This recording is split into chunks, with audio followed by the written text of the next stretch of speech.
triplets save a billionaire from falling off a story building. It was the father who abandoned them. "Don't jump!" The scream pierced the night air just as Donovan Hayes leaned forward over the ledge of Hayes Tower. His expensive shoes slid against the concrete, his arms flailed, and for one terrifying instant the billionaire's body tilted toward the glittering abyss below. He was seconds away from vanishing into the city lights when 3 pairs of tiny hands clamped onto him with all their strength. Amir's small fist clutched Donovan's sleeve, knuckles white. Aaliyah wrapped her arms around his waist, pulling with a desperate cry, while Amara dropped her school bag and dug her heels into the rooftop floor, yanking with every ounce of her 9-year-old strength. The man gasped, stumbled backward, and collapsed in a heap on the ground, with the children sprawled on top of him. His chest heaved, his heart hammering. They had saved him. For a long moment, the rooftop was silent except for the howling wind and the dog that had led the children there, barking triumphantly as if it too had taken part in the rescue. Donovan's vision blurred as he stared at the 3 strangers. Their wide, frightened eyes shone with the same shade of hazel he saw in the mirror every morning. His stomach clenched. Number. It couldn't be. "Who are you?" His voice cracked, raw with disbelief. Amir puffed out his chest, still trembling.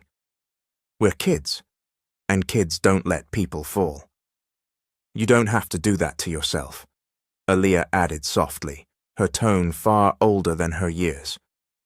"Tomorrow can be better. You just have to wait for it." The billionaire lowered his head into his hands, ashamed that children had pulled him back from the edge he couldn't escape himself.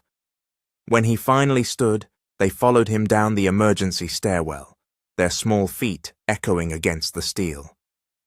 In the marble lobby, Donovan tried to shake them off with cold words. "Go home. Forget what happened tonight. You shouldn't have been here at all." But the children weren't afraid of him. Not even his expensive suit or the heavy security guards that rushed forward could dim their boldness. "We won't forget," Aaliyah said, folding her arms, "because you're not just some man. You're Donovan Hayes." The name struck him like a slap. How did they know? Before he could respond, a camera flashed from the corner. A lurking photographer caught a blurred shot of Donovan standing with the 3 children clinging to him. He cursed under his breath. Tomorrow the headlines would explode with rumors. The triplets didn't move. Amir stared straight at him, fierce and unflinching. "We'll see you again, Mr. Hayes." The elevator doors closed on Donovan's haunted reflection, splitting his image into fractured pieces. For years he had lived untouchable, proud, and alone. But tonight, 3 children he had never met had dragged him back from the brink, and somehow, deep inside, he already knew. They were not strangers. The Johnsons' apartment was a cramped 2-bedroom walk-up, its peeling paint and flickering light bulbs a world away from Hayes Tower. That morning, Tiana Johnson stood at the stove, stirring watered-down oatmeal when the triplets shuffled in, still buzzing from the night before. She turned, narrowing her eyes. "Where were you 3? Her voice cracked like a whip. The children froze. Amir tried to explain, but Tiana's gaze darted to the unpaid bills spread across the table. Red letters stamped "Final Notice." Her shoulders sagged under the weight of survival. "I work double shifts to keep you safe, and you sneak downtown in the middle of the night?" Aaliyah bent to pick up a fallen envelope from the floor. An old, faded Polaroid slipped out. The picture showed a younger Tiana, smiling nervously beside a tall man in a sleek suit. Donovan Hayes. "Mom," Aaliyah whispered, holding it up. Tiana snatched the photo, her hands trembling. "That doesn't matter anymore." She shoved it into a drawer and slammed it shut. Her children exchanged puzzled glances. Later that day, a polished man in a grey suit knocked on their door. Donovan's assistant, clutching a sleek envelope, introduced himself with a tight smile. "Mr. Hayes asked me to deliver this." Inside was a check large enough to wipe away every overdue bill. Tiana's jaw set. Without a word, she ripped it in half, the sound sharp as thunder. "Tell Donovan Hayes we don't want his money." "Or his pity," the assistant faltered, shocked, before retreating down the dim hallway. At the neighborhood clinic that afternoon, Tiana worked another grueling shift. Exhaustion etched into her every move as she treated patients one after another. Aaliyah sat quietly in the waiting area, watching her mother lean against the counter, rubbing her temples. The little girl's heart ached. "Why does Mom know that man?" Amara whispered later as the triplets huddled in their small bedroom. Amir kicked at the floor. She looked scared when she saw that picture. He's not just anybody, their voices carried the unspoken truth. Donovan Hayes was more than a stranger on a rooftop. That evening, outside the clinic, Donovan leaned against the shadows of his sleek car parked across the street. He watched the children laughing with neighborhood friends, their joy piercing through the gray of his thoughts. A tightness pulled at his chest. Memories he had buried clawed their way back. He raised his phone and called his mother. Evelyn Hayes's voice answered, clipped yet warm. "You sound troubled, Donovan." His eyes never left the children playing tag beneath the streetlight. "I think I found something. Someone I lost." A pause, then Evelyn's tone sharpened. "Your father is asking questions. Be careful what you stir, Donovan. Reginald won't forgive secrets." Donovan ended the call, his reflection cold in the tinted glass of his car. Across the street, Amir looked up suddenly, sensing eyes on them. For a heartbeat, the boy's gaze locked with Donovan's. Those familiar hazel flecks shimmered under the glow of the street lamp. Donovan's hand tightened on the steering wheel. He knew now, without a doubt, they weren't strangers at all. The bell rang at Northside Charter, but the triplets' morning didn't start with laughter. In the schoolyard, a group of polished kids in brand-new sneakers circled them, smirking. "Your mom works at the clinic," one sneered. "That's why you wear the same clothes every week." Amir's fists curled. "At least our mom's not afraid of real work." The taunt turned into shoves until a teacher rushed over, pulling Amir away from the scuffle. His sisters watched with silent fury, their cheeks burning with humiliation. Meanwhile, miles away, Donovan faced a different kind of ambush. In the Hayes Global boardroom, the long glass table gleamed under sterile lights as executives shifted nervously. Reginald Hayes, towering at the head of the table, slammed a newspaper onto the polished surface. The front page showed a blurry photo. Donovan in the Hayes Tower lobby, 3 children clustered near him. "Public weakness," Reginald thundered. "Is this what my heir has become? Rumors about orphans clinging to you like lost puppies?" Donovan's jaw tightened. He barely opened his mouth before another voice chimed in.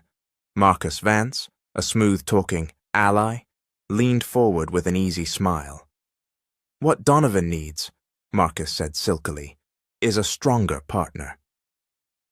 Hayes Global can't afford scandal. This merger proposal would steady the market. And your reputation? Donovan's eyes narrowed. "I don't need a vulture circling my mistakes." Marcus's grin widened, sharp as glass. "Then the market will decide. And when it does, I'll be waiting." The tension followed Donovan to the family estate that evening. In the manicured garden, Evelyn Hayes poured tea with trembling hands. "Donovan," she said gently, "we can turn this around. A charity appearance, carefully staged. You, Vanessa, the press. A clean narrative. It will calm the whispers." Before Donovan could answer, the heavy crunch of footsteps echoed on the stone path. Reginald approached, his presence cutting through the air like a blade. "You've embarrassed this family enough," he spat. "You will marry Vanessa Sterling." Date set, invitations already in motion. Do you understand? Donovan's chest tightened. "You're arranging my life like a business deal." Reginald's eyes blazed. "Legacy requires sacrifice. Vanessa brings stability. You bring the rest. That's the end of it." Moments later, Donovan's phone buzzed. A text from Vanessa lit the screen. "We need optics. I'll play my role. Will you?" He stared at the message, torn between duty and the truth clawing at his chest. Behind him, Evelyn watched her son's silence with fear that her grandson and granddaughters might be caught in the crossfire of a legacy battle decades in the making. And in that instant, Donovan knew. Reginald wasn't simply protecting the Hayes name, he was burying secrets that connected Donovan to 3 children who bore his eyes. The chandeliers of the Grand Bellevue glittered like 1,000 captured stars, bathing the charity gala in golden light. Men in tuxedos laughed too loudly. Women in sequined gowns clinked crystal flutes of champagne. The room reeked of money, of privilege, and of whispers waiting to spread. Donovan Hayes stood at the entrance, his tie knotted like a noose around his neck. He hated these gatherings, but tonight his presence wasn't optional. Reginald had made that clear. A family display, Evelyn called it. An opportunity to reset the narrative, Reginald had barked. Donovan knew the truth. It was a stage, and he was the unwilling lead. At the back entrance, a different kind of arrival was taking place. Tiana and the Triplets stepped out of a borrowed sedan, the children tugging at the thrift store clothes she had pressed carefully that morning. Amir's collar itched, Amara's shoes pinched, and Aliyah held her chin high despite the curious stares that greeted them the moment they crossed the velvet rope. "They don't belong here," a guest murmured behind a jeweled fan. "That's the point," another whispered back. Inside, the announcement made jaws tighten and cameras flash. Community heroes. That was how Donovan had brought them in. The children who had saved him on the rooftop. Vanessa Sterling, poised in emerald silk, glided across the ballroom like she owned it. Her stage smile never wavered as she clasped Tiana's hand a beat too firmly, the diamonds on her fingers catching the light like blades. "How wonderful to meet the children," Vanessa cooed, her voice warm enough to melt ice but cold enough to freeze the heart. "You've given Donovan quite the second chance." Amir scowled, not understanding her meaning, but Aliyah caught the undertone. Her gaze flicked to Donovan, who stood stiffly nearby, his jaw clenched as though he had swallowed glass. When reporters swarmed the press line, it was the smallest of the triplets who shifted the tide. Aliyah, asked what she thought of being at such a grand event, simply said, "We just want people to choose kindness. It doesn't cost anything, but it changes everything." Her words, soft and uncalculated, carried more weight than every speech that evening. Phones recorded, cameras flashed, and within minutes the clip began trending under the caption, #ChooseKindness. But Reginald wasn't smiling. He motioned sharply to the photographers, positioning Vanessa firmly at Donovan's side. In one motion, he erased Tiana and the children from the frame, recentering the perfect couple for the world to see. Donovan's chest burned. Every instinct screamed to step out of line, but Evelyn's pleading eyes held him back. Not here. Not yet. Still, tension boiled beneath the glitter. In the service corridor behind the ballroom, the sound of clinking glasses gave way to the raw hiss of truth. Tiana had cornered Donovan, her hand gripping his sleeve. "Don't use my kids," she snapped. Her voice trembled with fury, not fear. "They're not pawns in your father's game." Donovan's throat tightened. I didn't want this. Reginald, you could have said no. Her eyes burned, years of betrayal and silence spilling through in one glare. But they weren't alone. A quiet shuffle of silk revealed Vanessa standing just around the bend. She hadn't meant to eavesdrop, but now she had heard enough to piece together the edges of a truth she hadn't known existed. Her smile faltered for the first time that evening. Back in the ballroom, the flash of a phone screen lit up with breaking news. Marcus Vance, always one step ahead, had tipped off a blogger. The headline spread like wildfire across feeds, glowing on every screen. Billionaire's secret family. Donovan Hayes caught with mysterious woman and children at gala. The murmur in the room shifted, a wave of gasps and whispers crashing across the glittering hall. Vanessa's eyes snapped to Donovan's. Tiana's hands clenched at her sides. Evelyn's teacup trembled against its saucer in the corner. And in the shadows, Reginald Hayes smiled a slow, dangerous smile. The scandal from the gala burned through the city overnight like wildfire. Screens filled with whispers, speculation, and endless loops of Alia's words. Choose kindness. But beneath the trending hashtag lay a darker headline. Billionaire's secret family? That refused to die. At dawn, Donovan Hayes sat in his car, outside a discreet private lab, his reflection pale in the tinted glass. He had spent hours replaying the triplets' faces in his mind, the flecks of gold in their hazel eyes. He didn't need science to tell him what he already knew, but Reginald's roar from the night before still echoed in his ears. Control the narrative, kill the rumors, or you are finished. The lab's director, a cautious man with thinning hair, ushered Donovan into a sealed room. Confidentiality is absolute, he promised, lowering his voice, but we'll need samples. Hair, toothbrushes, something clean. Donovan's stomach churned. He could demand it, force it through lawyers and courts, but that wasn't who he wanted to be anymore. Not with them. At the Johnsons' apartment across town, Tiana was already waiting. She knew. The stiff knock at her door and the polished envelope clutched in Donovan's hand told her everything. No, she said flatly, before he could speak. Her eyes were tired, shadowed by too many sleepless nights. You don't need a test. You already know. Donovan's chest tightened. Tiana. Her hand rose like a wall. Don't put my children in the middle of your father's circus. You had a choice years ago. You let him tear us apart.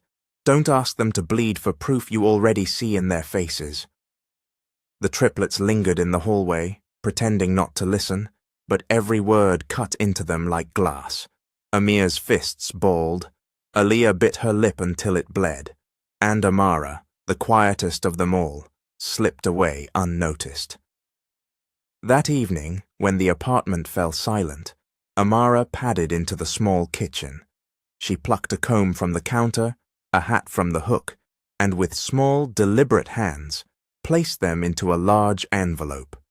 In her shaky child's handwriting, she scrawled across the front, "For the truth." She hid it under her bed, waiting for the right moment. The next day, the lab technician unlocked the sealed file. He stared at the results, his throat tightening. Positive, beyond doubt. He placed the documents into a secure drawer, locking them with a trembling hand. What he didn't see was the shadow in the corridor, a figure who had followed Donovan's request all the way here. Secrets had a way of bleeding out, and this one was now in dangerous hands. Back at Hayes Tower, Reginald Hayes had already caught the scent. He stormed into Donovan's executive office, his cane striking the floor like a gavel. "I heard whispers," Reginald snarled. "You went behind my back. You're chasing proof." Donovan rose slowly, the skyscraper skyline behind him blazing with the afternoon sun. "I don't need whispers or lies. I want the truth." "The truth?" Reginald's laugh was sharp, venomous. The truth is what I decide it is. Marry Vanessa, cement the merger, end this nonsense, or I will end you." Donovan's voice, calm but firm, cracked through the tension. "They are mine, father. You can bury letters, silence Tiana, choke me with deals, but you cannot erase blood." Reginald's eyes narrowed, but before he could strike back, Evelyn appeared in the doorway. She had listened long enough. "I held my tongue too long," she said softly, her hands trembling against the pearls at her neck. "Those children deserve more than your denial, Reginald. And Donovan deserves more than chains." Her words hung heavy in the air, a rare fracture in the armor of the Hayes patriarch. Reginald turned on her, his face mottled with rage. "You think weakness will save him? You think pity will protect our legacy?" Evelyn's tears brimmed, but her spine stayed straight. "Legacy without love is nothing but ashes." Donovan stood taller then, the weight of years pressing against his back. But even as he drew strength, his mind returned to Tiana's apartment, where boundaries had been drawn with sharp edges. He could not simply walk back into their lives with money or apologies.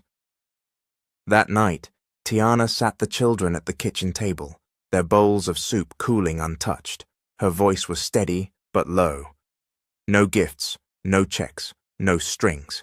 If he comes again, remember this. We set boundaries. Family is not bought. It is chosen." The triplets nodded, though each processed her words differently. Amir's anger simmered, a storm waiting to break. Alia's heart ached with questions she wasn't allowed to ask, and Amara's small hands brushed against the hidden envelope under her bed, the one that could shatter everything. Far above the city, in his glass-walled office, Donovan pressed a hand to the window, staring at the skyline that had once made him feel untouchable. Now every light felt like an accusation. He didn't know yet that proof already existed, tucked away in an envelope scrawled with a child's handwriting, and that Reginald's spies were already circling, ready to strike before Donovan could speak his truth. The cameras were merciless. They didn't just capture faces, they peeled back every flicker of doubt, every crack in composure. That morning, under the blazing lights of a popular daytime talk show, Donovan Hayes sat stiffly in a tailored suit beside Vanessa Sterling, who looked as flawless as the emerald brooch pinned to her silk blouse. The host beamed at them, her smile wide, her voice syrupy. "Ladies and gentlemen, today we welcome America's favorite power couple, Donovan Hayes, billionaire CEO, and his beautiful fiancée, Vanessa Sterling." "Let's talk about love, legacy, and leadership," the studio audience clapped, but Donovan's fingers curled against his knee. He hated the charade, the performance that Reginald had forced upon them. Vanessa's hand rested lightly on his arm, the picture of support, though her eyes were unreadable. The questions began easy. "What's the secret to balancing business with romance?" Vanessa laughed politely, replying with a practiced line about trust and teamwork. Donovan forced a smile. The audience laughed. But then, the host's tone sharpened. Her card flipped to a new line of questioning. "Donovan, there's been chatter online. Whispers about 3 children seen with you at the Grand Bellevue Gala. Viewers want to know, who are they, and what's your relationship to them?" The studio air changed instantly. The clapping stopped. Silence pressed like a weight. Donovan froze. His lips parted, but no words came. His mind filled with flashes. Alia's quiet courage, Amir's defiance, Amara's gentle gaze. His chest tightened. He wanted to say their names, to claim them openly, but the warning from Reginald thundered inside his skull. End this, or be ended. Vanessa moved first. Her smile didn't falter, though her eyes flickered. "Children at a gala always draw attention," she said smoothly. "Donovan supports many community causes. Those children are no different. just guests for the evening. Nothing more, her words cut deeper than a blade. The host nodded, pivoting to a new question, but the damage was done. Clips spread across social media before the segment ended. Donovan's silence, Vanessa's deflection, the image of a man with something to hide. Within hours, headlines labeled him cold, distant, a billionaire too proud to acknowledge the vulnerable children at his side. Across town, the community center pulsed with energy. Outrage had found a voice. Locals gathered with handmade signs. Children are not secrets. Choose kindness. Accountability for all. The triplets stood on the steps with Tiana, their small hands clasped tightly. When the crowd urged them to speak, it was Aaliyah who stepped forward. Her voice shook, but the words burned with clarity. People always say money is power, but power without kindness is dangerous. If you want to lead, you have to see people, even children, as human, not rumors. The crowd erupted in cheers. Someone live-streamed the speech, and within minutes, #ChooseKindness surged back into the top trends, now attached directly to the Hayes scandal. Tiana wrapped her arms around her children, her heart both breaking and swelling with pride. But not everyone in the crowd was there for support. A tall man in a dark coat lingered near the back, recording on a phone, sending clips to a contact labeled MV. Marcus Vance's smirk glowed in the reflection of the screen. He had been waiting for this storm.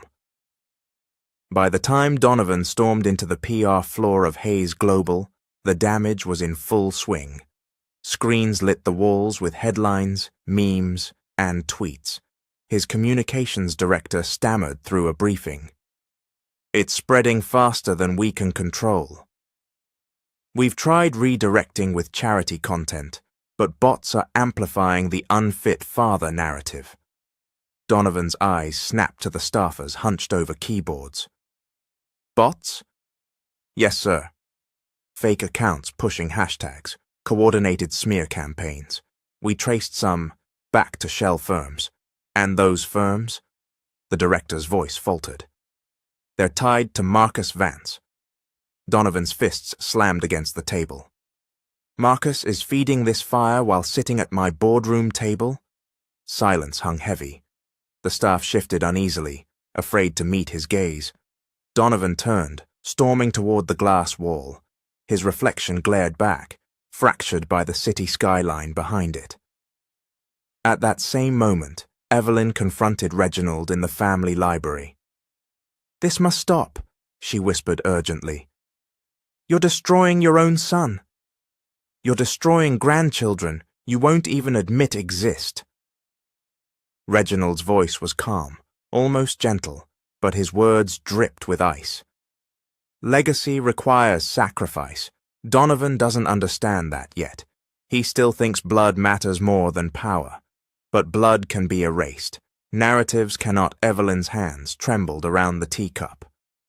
"They are children, Reginald. Innocent. You can't bury them the way you buried." She cut herself off, the memory too sharp.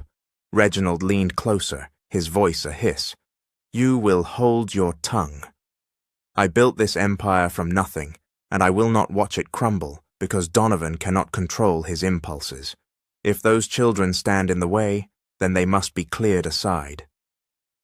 In the sterile glow of the PR floor, Donovan read the staff reports again, his chest hollowing with each line. Marcus's fingerprints were everywhere. Anonymous leaks, twisted narratives, whispers funneled into coordinated campaigns. The bots weren't random. They were weapons, aimed directly at him, his children, and Tiana. Vanessa entered quietly, shutting the door behind her. She looked pale, shaken, but determined. "Donovan, I warned you. Your father isn't just guiding the narrative. He's using me to bury your past. If you don't act soon, those kids will be crushed under his silence." Donovan turned slowly, his jaw tight, his eyes dark with fury. For years he had bowed to Reginald's commands, let himself be molded into the perfect heir. But now, 3 small faces haunted every choice, and he realized something with terrifying clarity. His father wasn't just protecting the Hayes legacy. He was willing to destroy Donovan's children to preserve it. And Donovan Hayes swore, in that moment, that he would not let it happen. The night was ordinary, until it wasn't. The Johnsons' apartment building, an aging brick complex tucked into a working-class block, had long been held together by little more than patchwork repairs. Exposed wires coiled behind faded drywall. The landlord ignored every complaint, and on that humid summer night, with the air thick and restless, a faint crackle whispered from the stairwell. By the time Amara smelled the smoke, orange light was already licking at the edges of the wallpaper. "Mama!" she shouted, her voice shrill with panic. Tiana bolted upright from the couch, heart pounding. Amir had been finishing homework at the kitchen table, Aaliyah sketching on a scrap of notebook paper. Now the 3 children froze, eyes wide with terror, as the fire alarm shrieked overhead. "Grab your shoes! Out, now!" Tiana ordered, scooping up her purse and a blanket. The kids scrambled, coughing as smoke coiled in under the door. But when Amir pulled it open, the hallway was already a wall of heat and flame. His eyes watered instantly. He slammed it shut again, chest heaving. "We can't get out." Panic clawed at the edges of Tiana's resolve, but she forced her voice steady. "To the fire escape. Go!" They stumbled toward the small bedroom where the metal ladder clung to the side of the building. Amara tugged at the window, but it was stuck, swollen from years of humidity. Smoke thickened, filling their lungs. And then, chaos below. Sirens wailed, shouts echoed from the street. A powerful voice cut through it all. "Hold on!" Through the haze, a figure burst into the apartment. Donovan Hayes, jacket discarded, shirt sleeves rolled up, face already streaked with soot. He had been driving back from a late meeting when he spotted the flames. Something primal had propelled him forward. He seized Amir first, pulling him toward the window. With a mighty wrench, Donovan forced the frame open, letting fresh night air pour in. "Climb!" he ordered. Amir scrambled down, coughing, eyes wild. Behind them, firefighters had begun dousing the building, but the stairwell was fully blocked. Donovan hoisted Amara next, then Aaliyah. Their small hands clutched his shirt as he steadied them onto the fire escape. But when Tiana tried to move, a falling beam crashed behind her, flames roaring higher. She froze, clutching the blanket. "Go, Tiana!" Donovan roared. For one paralyzing second, she saw not the billionaire, not the man who had abandoned her 9 years ago, but the father of her children, silhouetted against fire, refusing to let them die. She went. By the time they reached the ground, paramedics were rushing forward. Neighbors shouted, reporters snapped pictures, and flashing lights painted the night a violent red. Donovan staggered out last, smoke-choked and trembling. His hands shook as he pushed the kids toward safety. "Daddy, your face!" Amara's voice cracked, but she clung to him like she'd never let go. The hospital ER buzzed with chaos, but within its white walls, silence settled like a heavy quilt. Tiana sat on a gurney, coughing into a mask. The triplets huddled around her, wide-eyed and exhausted. Donovan sat across from them, hunched in a chair, hair singed, shirt ruined. His hands wouldn't stop trembling. You could have died," Tiana whispered. Her throat burned from smoke, but her eyes blazed with emotion. Gratitude, fury, fear, all colliding. "Why did you run in like that?"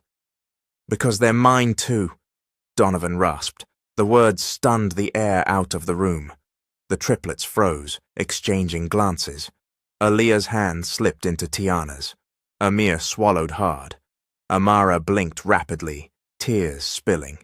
Before anyone could respond, the ER doors banged open, Reporters had swarmed, cameras flashing, microphones thrust forward. "Mr. Hayes, did you save your secret children from a burning building? Are you admitting paternity tonight?" The kids flinched under the barrage of lights. Donovan rose instantly, his frame shielding them. For the first time, Vanessa Sterling appeared, heels clicking against the tile, hair immaculate, eyes sharp with fury. She stepped directly into the line of cameras. "Enough!" she snapped. "These children were just pulled from a fire. Have you no decency?" Her words cut, and for once, the paparazzi faltered. Nurses shoved them back. Evelyn arrived next, a shawl draped over her shoulders, breathless from rushing. She carried blankets, wrapping each child with a tenderness that brought tears to Tiana's eyes. For years, Evelyn had been silent, complicit in Reginald's cruelty, but in that moment she whispered to Tiana, voice trembling, "I am so sorry, for all of it." "I should have spoken long ago," Tiana couldn't answer. Her throat closed, too thick with conflicting emotions. In the shadows of a nearby hallway, Reginald Hayes watched the scene with calculating eyes. His phone buzzed. A lawyer's voice murmured through the line, "Public sympathy is peaking." If we file custody optics now, it positions Donovan as unstable, unfit to manage both company and children. Shall I draft the release? Reginald's lips curved into a cold smile. "Do it." Meanwhile, Marcus Vance was already in motion. He had offered cash to tenants willing to twist their stories, that Donovan had endangered the building, that Tiana's recklessness had sparked chaos, anything to deepen the cracks in Donovan's image. But in the church hall shelter, away from flashing bulbs and boardroom whispers, a fragile peace took root. Volunteers passed out cocoa in styrofoam cups. Children from other families played with toys near the altar. The triplets sat cross-legged on the floor, their blankets pulled tight around them. Donovan joined them, still smelling of smoke, exhaustion etched into every line of his face. He crouched low, eye level with them. Amir's jaw remained stiff, protective as ever. Aaliyah tilted her head, studying him with cautious curiosity. Amara leaned forward, her voice soft. "You really came for us," she whispered. Donovan swallowed hard. "Always, even when I didn't know it yet. Always." For a moment, silence held. Then Amir, stubborn and brave, shoved a cocoa cup into Donovan's hands. "Then sit. If you're really staying, sit with us," he did. The triplets leaned in, their small shoulders pressed against his, and though the storm outside grew louder, custody battles, smear campaigns, family wars, inside that shelter, for one fragile heartbeat, they were simply together. But Donovan knew peace never lasted long, and when the dawn came, Reginald's strike would fall. The Hayes estate sprawled across rolling green lawns, its manicured hedges trimmed to military precision. At its heart rose a mansion of glass and stone, gleaming in the sunlight like a fortress of wealth. For the triplets, who had known nothing beyond the tight corridors of their apartment, it looked less like a home and more like another world. When the car pulled into the circular driveway, Amir pressed his nose to the tinted window. "This place is bigger than our whole block." His voice carried awe, but also unease. Tiana, seated stiffly beside them, adjusted her blouse with a defensive tug. "Remember what I said. This isn't a fairy tale, no press, no posting, one weekend only." The children nodded, though their wide eyes betrayed their curiosity. Donovan opened the door himself, discarding the usual army of staff. His shirt sleeves were rolled, his demeanor uncharacteristically tentative.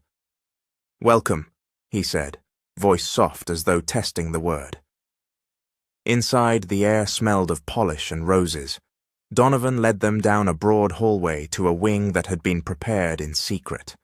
3 rooms waited, each decorated with care, colors chosen to match the triplets' personalities. Amir's space held a shelf stacked with sports equipment. Aliyah's walls carried sketches of ballerinas in gilded frames, and Amara's room glowed with storybooks and art supplies.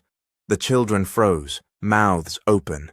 Tiana's arms folded across her chest, skeptical. "How long have these rooms been here?" she asked. Donovan hesitated. "Since before I knew them. I only hoped." Someday it was Evelyn who broke the silence. Appearing in the doorway, silver braids falling down her shoulders, she smiled at the children with eyes wet from years of withheld affection. "I wanted to be ready," she whispered. The first cracks of Tiana's guarded armor showed in the way her hands loosened, though her words remained sharp. "Don't think decorated rooms erase 9 years." No one argued. Later, by the estate's private lake, the children discovered a dock that stretched out into calm water. Donovan knelt beside Amir, showing him how to tie a secure knot in a length of rope. Amir, usually stubborn and defensive, burst into laughter when his first attempt tangled into a messy ball. "You're terrible at this," Donovan teased gently, and the boy grinned despite himself. Aliyah sat at the edge of the dock, toes dipping into the water. Donovan joined her, quiet for a moment before speaking. "I wasn't there when you needed me, but I want to be here now." She studied him, cautious as always. "Words don't mean much if you don't prove them." His chest tightened, but he nodded. "Then let me show you." One day at a time, back at the mansion, the kitchen filled with the smell of warm bread and spices. Amara stood on a stool beside Evelyn, apron oversized on her small frame, rolling dough with flour dusting her cheeks. "You have a gift," Evelyn said warmly, guiding her tiny hands. Amara giggled, her voice light for the first time since the fire. "Can we bake this every weekend?" Evelyn's smile faltered with guilt, but she whispered, "Every weekend you're here, we'll bake." The moment, tender and hopeful, shattered when Vanessa Sterling arrived. She entered through the back door, her heels clicking against the marble, her figure pristine in tailored white. Tiana stiffened immediately. "This wasn't part of the agreement," Tiana snapped, her protective instincts bristling. "I'm not here to fight," Vanessa replied, though her tone carried steel. "I just need to see things for myself." Her eyes swept the room. Children in borrowed joy, Donovan standing awkwardly between two women, Evelyn attempting peace. When Amara offered Vanessa a cookie, the woman knelt down, surprised. She took it, her face softening just slightly. "Thank you," she murmured, as though unaccustomed to innocent kindness. The fragile truce lasted only minutes before Reginald arrived, storming through the hallway. His booming voice carried across the wing. "Playing house now, are we?" How quaint Donovan's shoulders stiffened. "Not tonight, father." Reginald ignored him, eyes narrowing on Tiana. "You think this weekend changes anything?" "Custody battles aren't won in kitchens," Tiana lifted her chin.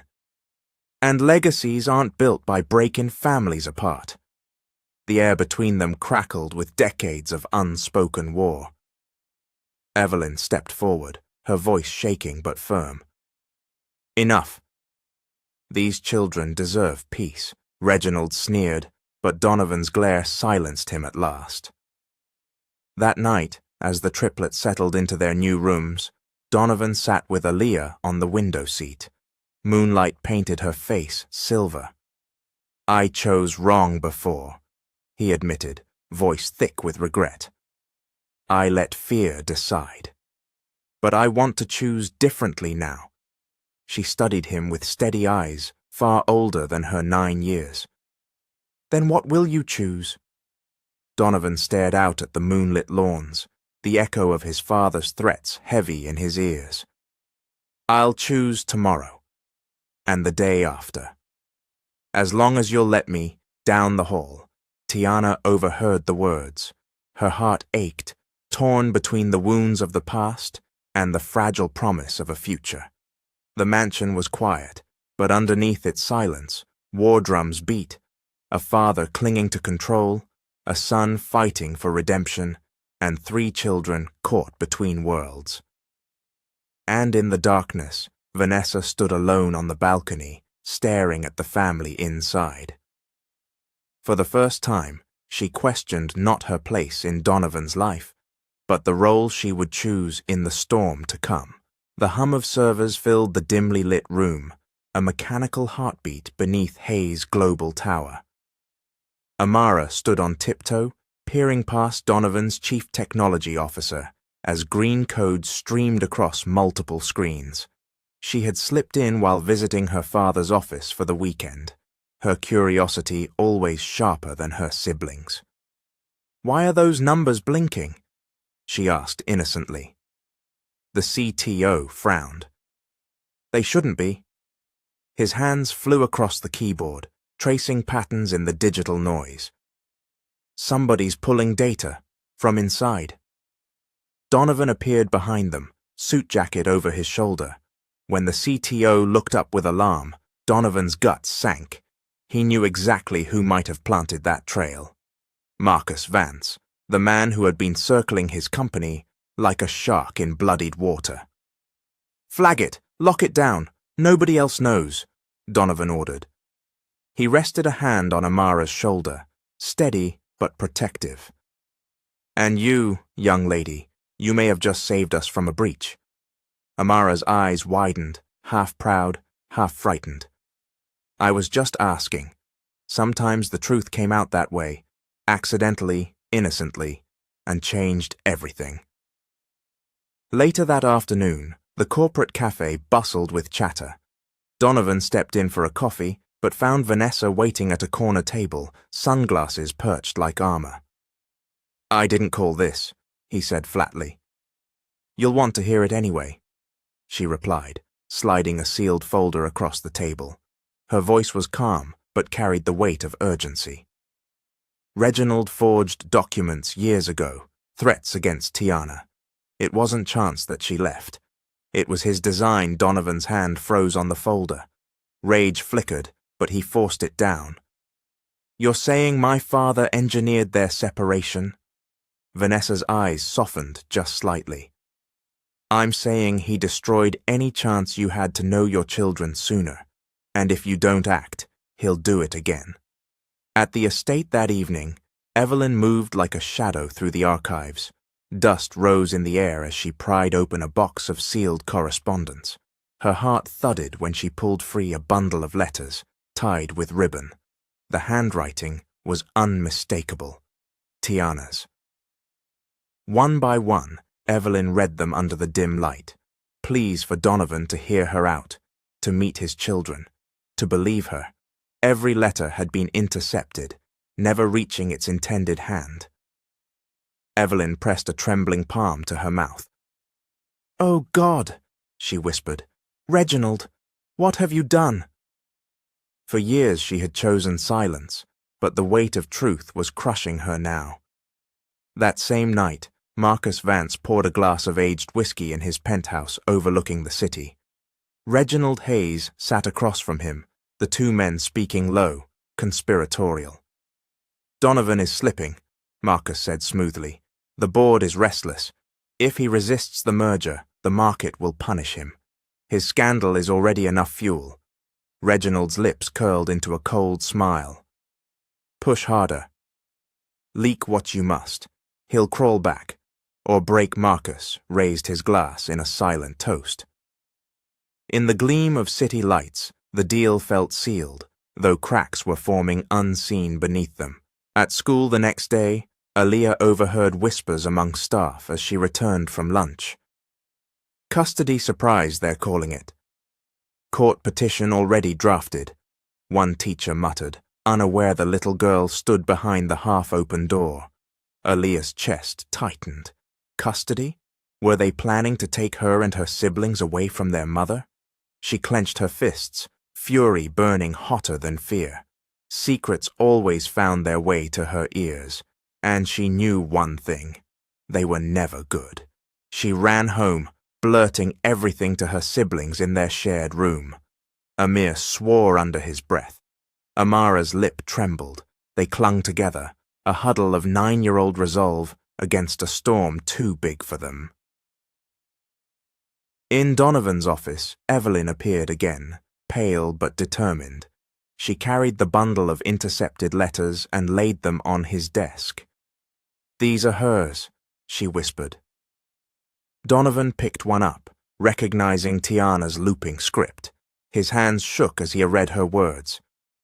"I never asked for money. I only wanted you to know them. They deserve to be loved by both of us."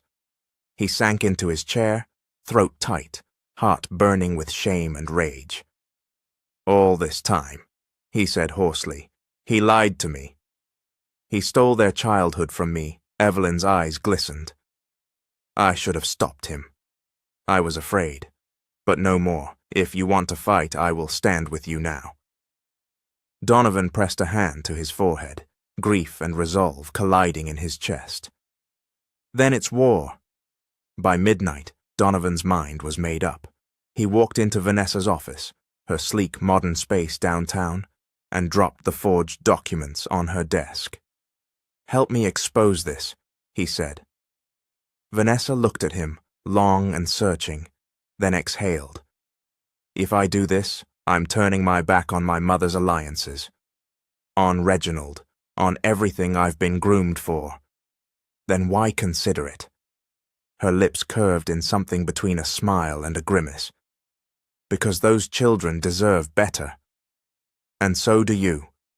She stood, pulling on her blazer with purpose. "Let me help."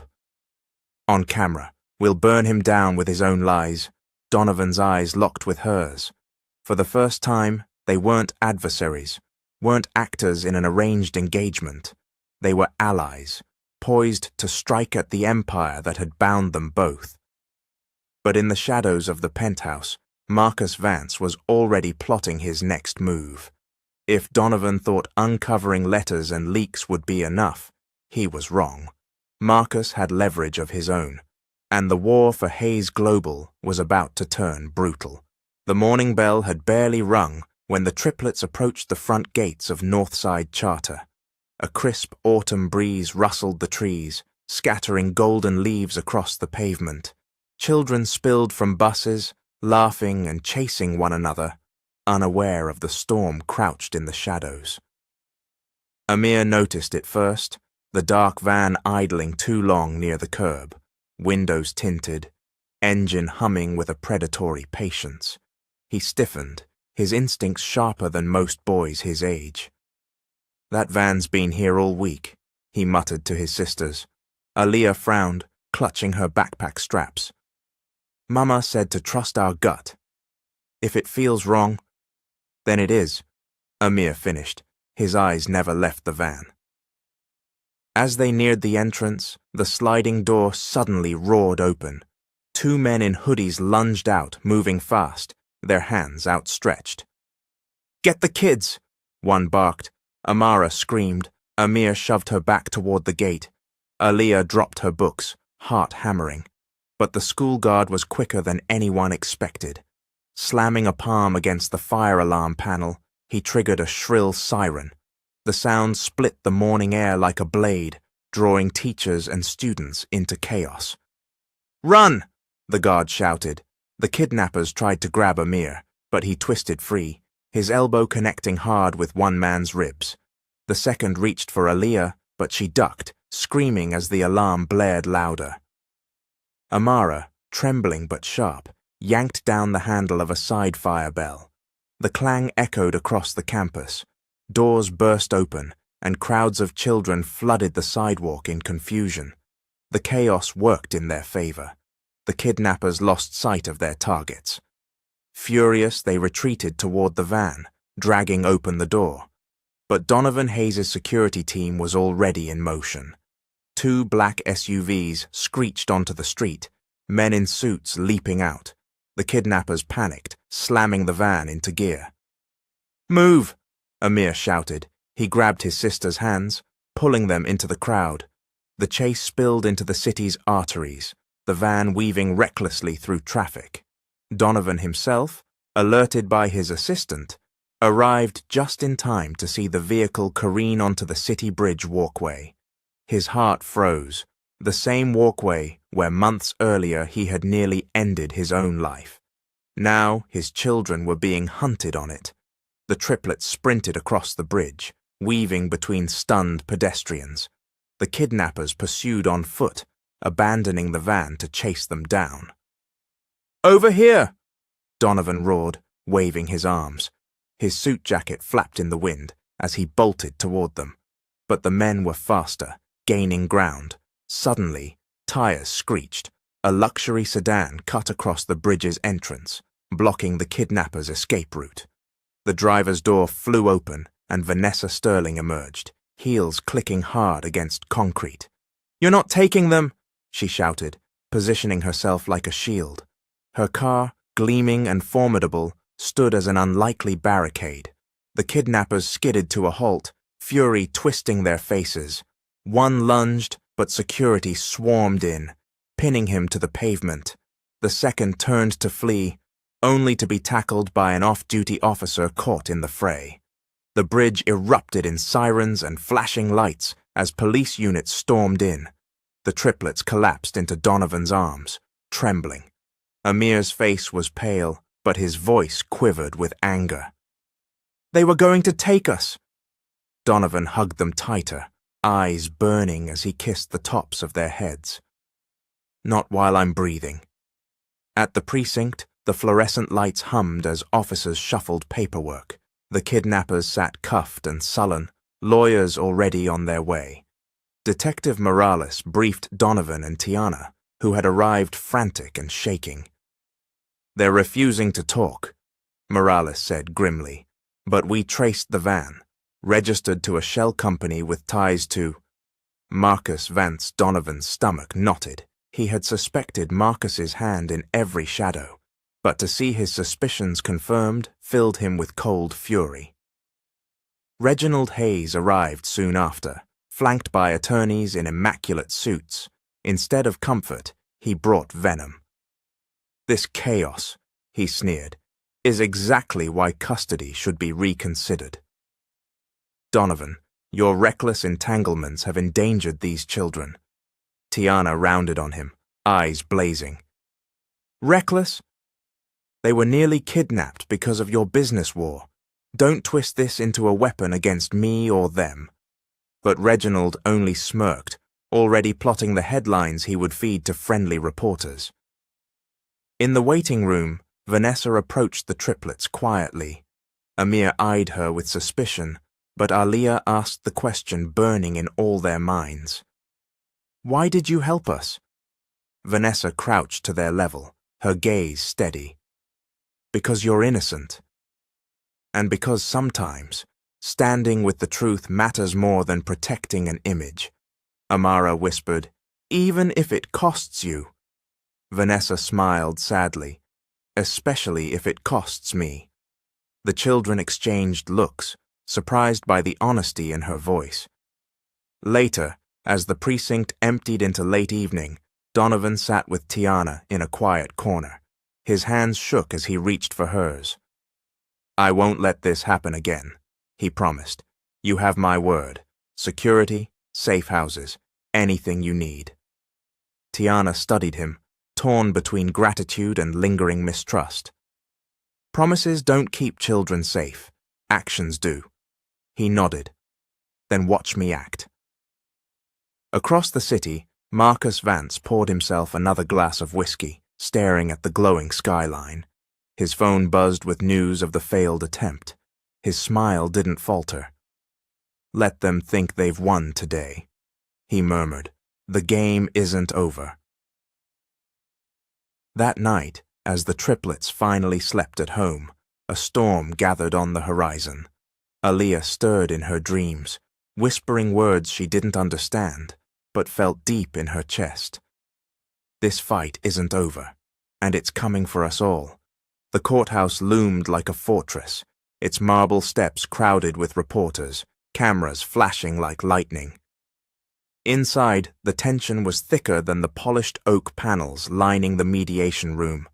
Tiana sat rigid on one side of the table, her children flanking her, their small hands resting nervously in her lap. Donovan sat across, his suit sharp, his eyes softer than she'd ever seen them. Beside him loomed Reginald Hayes, expression carved from stone, attorneys whispering at his elbows. The mediator, a calm woman with tired eyes, adjusted her glasses and cleared her throat. "We are here to discuss visitation and custody arrangements regarding Amir, Aaliyah, and Amara Johnson." The children stiffened at hearing their names read so clinically.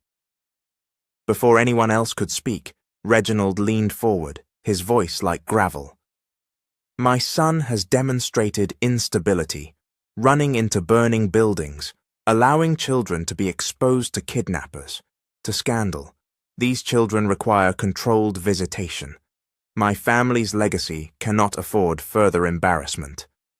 Tiana's jaw tightened. "Your family's legacy?" She scoffed. "They're not trophies, Mr. Hayes. They're my children. They are not pawns for your optics." Donovan exhaled sharply, turning toward his father. "Enough. This isn't about you or the company. This is about them." The mediator raised a hand. "Mr. Hayes, Ms. Johnson, let's maintain decorum." She looked down at her notes, then back up. "Ms. Johnson, what are your demands?" "Simple," Tiana said firmly. "Autonomy. My children will live with me. Donovan can have visitation, supervised if necessary, but there will be no contracts, no press releases, no deals disguised as custody." Reginald barked a bitter laugh. "How quaint." "And what of their future? You think raising them in a cramped apartment with overdue bills is better than providing them stability, resources, education? They belong with us." The triplets shifted uncomfortably, but before anyone could silence them, Aaliyah's small voice cut through the air. "We don't belong to anyone." The room froze. Aaliyah sat up straighter, her 9-year-old voice trembling but resolute. "We're not legacies. We're not optics. We're kids, and you all keep fighting over us like we're things. Stop using secrets. Stop using lies. Just tell the truth." Even the mediator blinked, momentarily speechless. Tiana's hand squeezed her daughter's. Donovan's throat constricted with shame and pride all at once. For once, Reginald had no quick retort. His jaw clenched, eyes flickering with something that looked almost like doubt. Almost. The mediator cleared her throat. "Remarkable insight. Perhaps we should consider therapeutic family sessions before making formal custody recommendations." The session ended with no resolution, but with battle lines drawn sharper than ever. That evening, Donovan left the courthouse not for his office, but for the community center still blackened by fire damage. Quietly, anonymously, he had arranged for repairs, funneling funds through a charitable trust.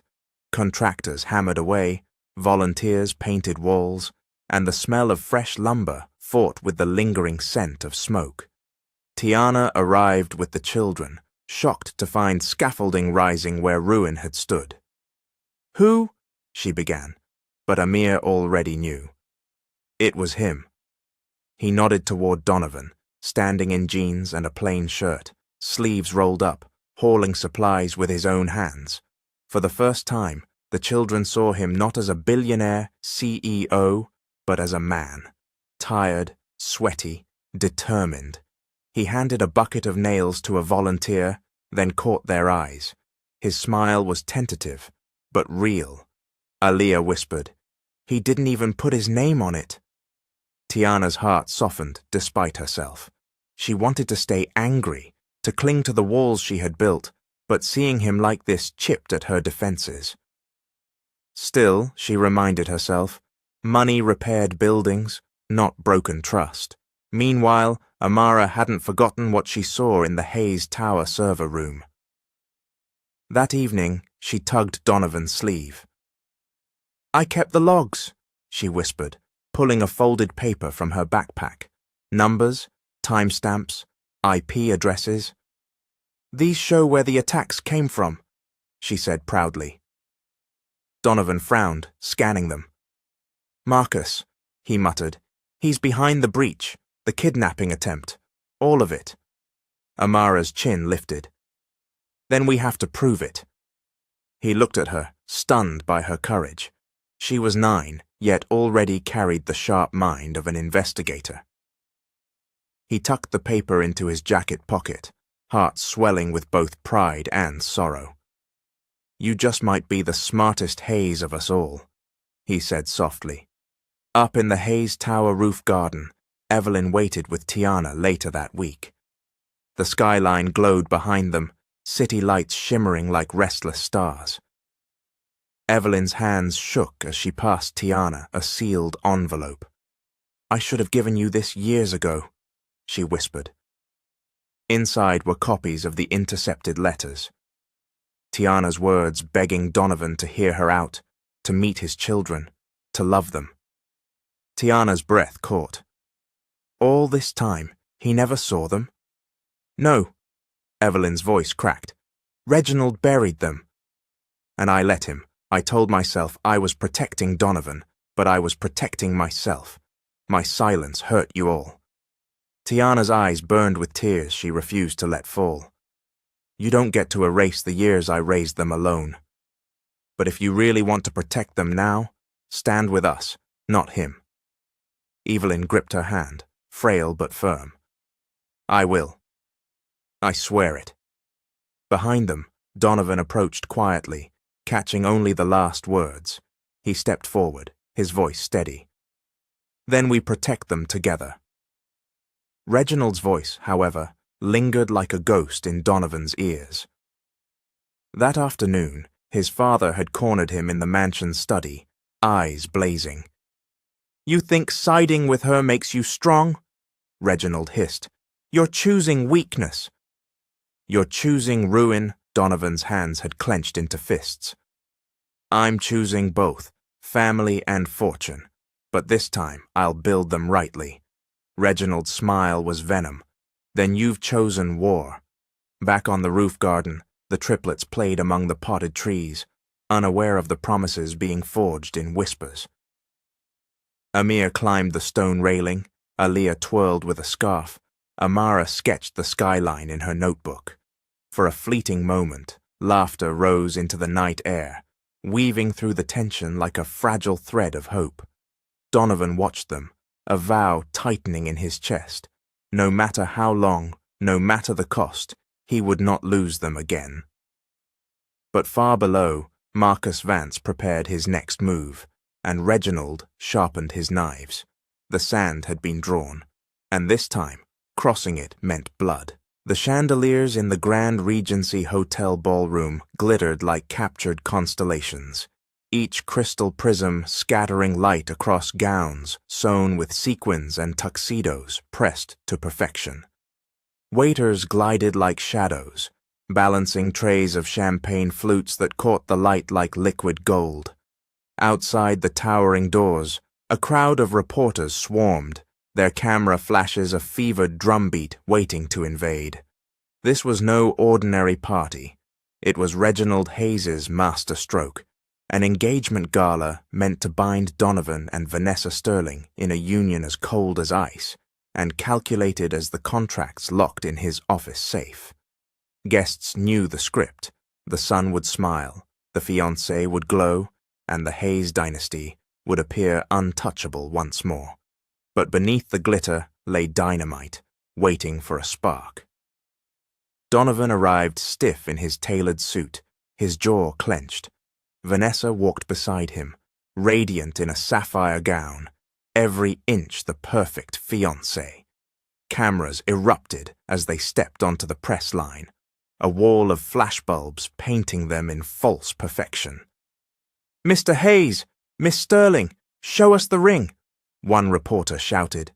Vanessa dutifully lifted her hand, diamond flashing. Donovan forced a smile, but his eyes flickered past the crowd, searching. He wasn't looking for approval. He was looking for Tiana. Inside, Reginald was already orchestrating. He prowled the ballroom floor like a general surveying his battlefield, nodding at board members, whispering to journalists, greeting influencers who had been carefully seeded into the guest list. "Tonight," he muttered to his aide, "we erase every scandal. Tonight, the narrative belongs to us." In the hotel's loading dock, Amara crouched behind stacked crates of linens, ears straining. She had slipped away, restless, and stumbled upon voices. Two men in pressed suits leaned close, whispering. "Custody filing drops during the toast," one said. "Surprise filing, front page by morning." Reginald wants headlines. Billionaire son accepts responsibility, provides stable home. Kids will be branded as wards of the dynasty before the cake's cut. Amara's heart pounded. She scribbled the words quickly in her notebook, her hand shaking. Back in the ballroom, violins swelled as guests clinked glasses. Vanessa's mother called from a phone upstairs, hissing in her daughter's ear, "Seal this, Vanessa. Your family's reputation depends on it." No cold feet, Vanessa lowered the phone, her smile cracking. She stared across the glittering room at Donovan, who was pacing by the bar, untouched drink in hand.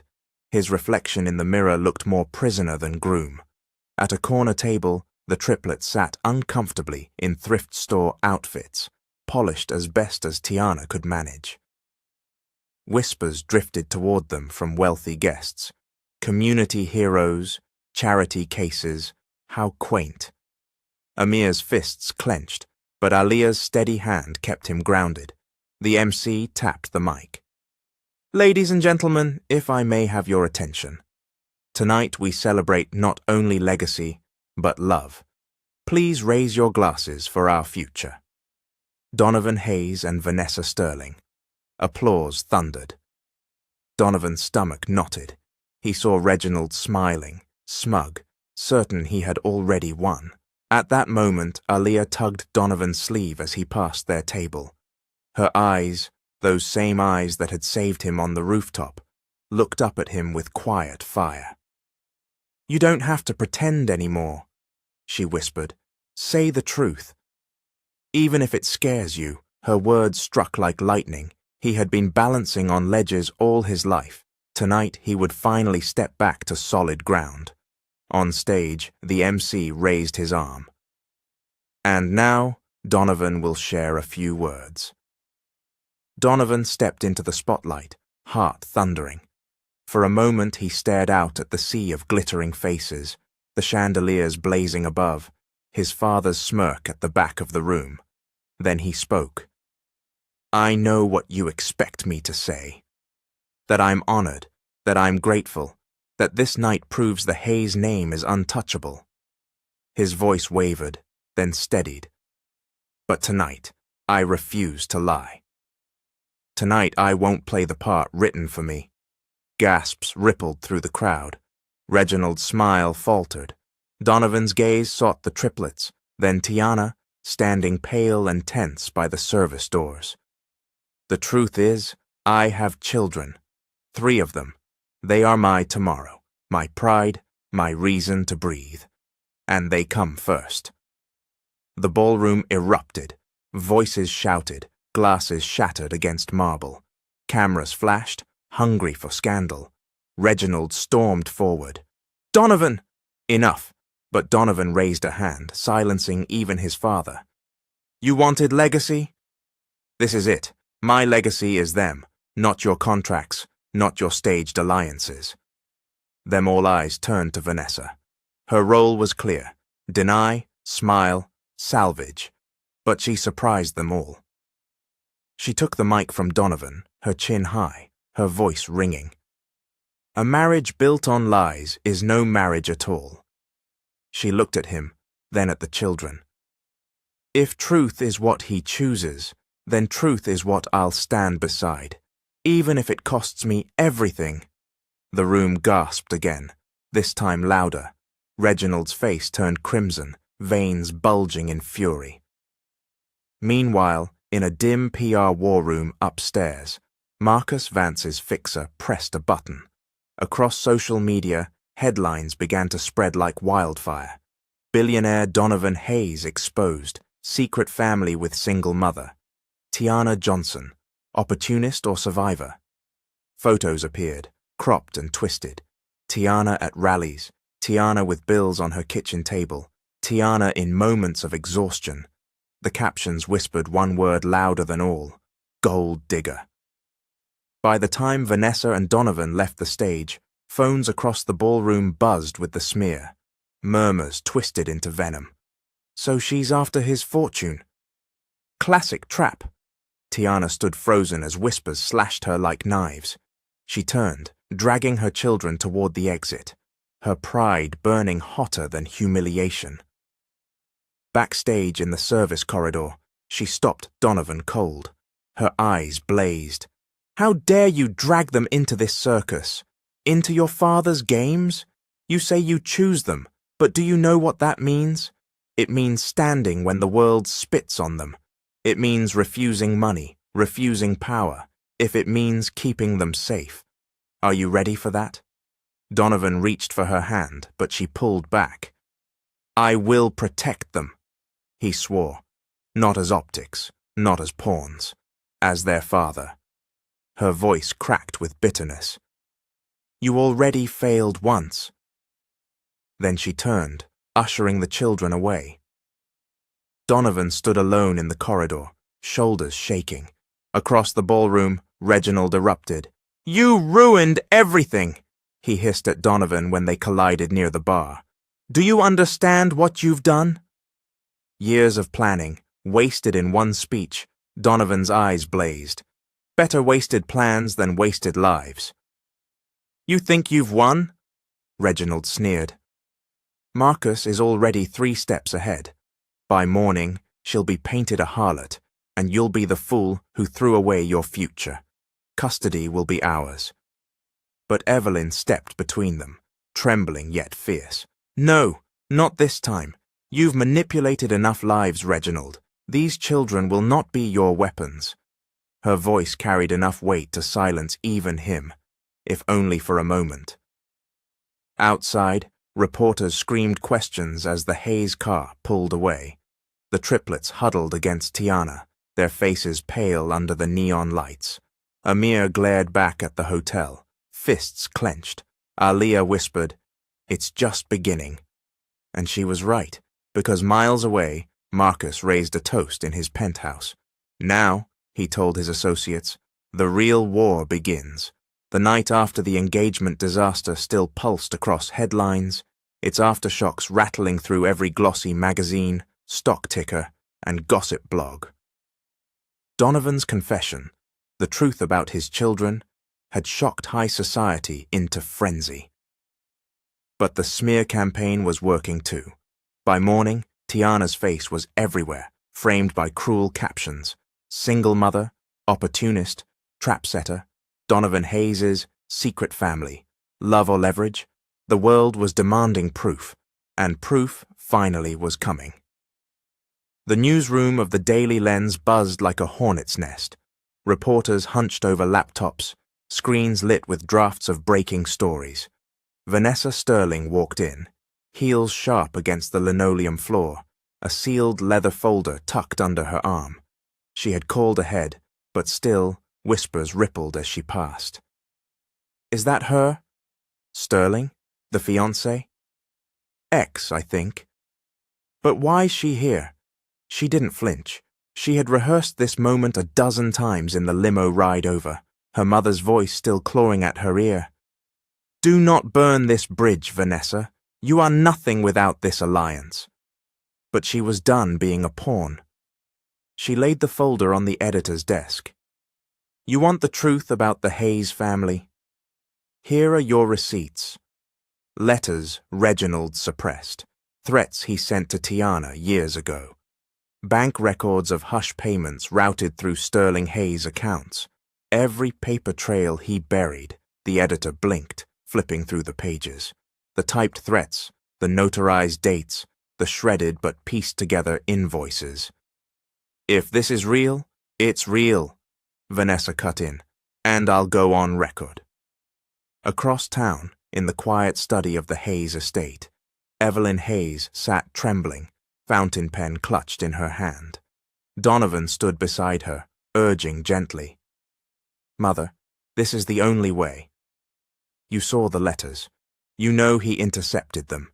If you tell the world you stayed silent because of him, because you were afraid, people will understand." Her eyes filled. "Understand? Or hate me for letting my grandchildren grow up without their father? For letting Tiana suffer alone?" Donovan's voice softened. "They won't hate you. But they'll know the truth, and the truth is stronger than his lies." At last, Evelyn signed her name on the affidavit Vanessa's journalist contact had prepared. Her signature shook, but when she set the pen down, her shoulders lifted, as though decades of silence had cracked and fallen away.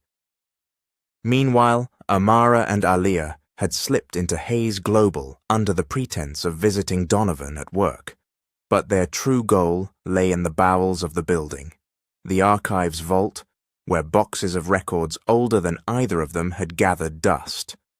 Amara had overheard a whisper about Marcus's shell firms, and her mind, sharp as always, had begun connecting threads. With Evelyn's tip, she and her sister carried flashlights and backpacks, ducking past inattentive clerks until they found the vault. Rows upon rows of file boxes loomed like grey tombstones. Aliyah pulled one marked Vendor Contracts, 2015. Inside were letters, invoices, and wires, some stamped confidential. "Look," Amara whispered, pointing at a set of transfers. Money routed through 3 dummy corporations, then resurfacing in Marcus Vance's private investment account. Her heart raced. This isn't just family drama. This is crime by midday. The Daily Lens published its bombshell, how a patriarch engineered a family separation, suppressed letters, hidden threats, and the price of silence. The article spread like wildfire. Screenshots flooded Twitter, influencers dissected the documents on live streams, and sympathetic hashtags began to outnumber the smears. On the courthouse steps, where Reginald had planned to file for emergency custody, he instead found himself swarmed by reporters. "Mr. Hayes, did you intercept your son's mail? Did you threaten Tiana Johnson into silence? Do you deny manipulating company funds for personal vendettas?"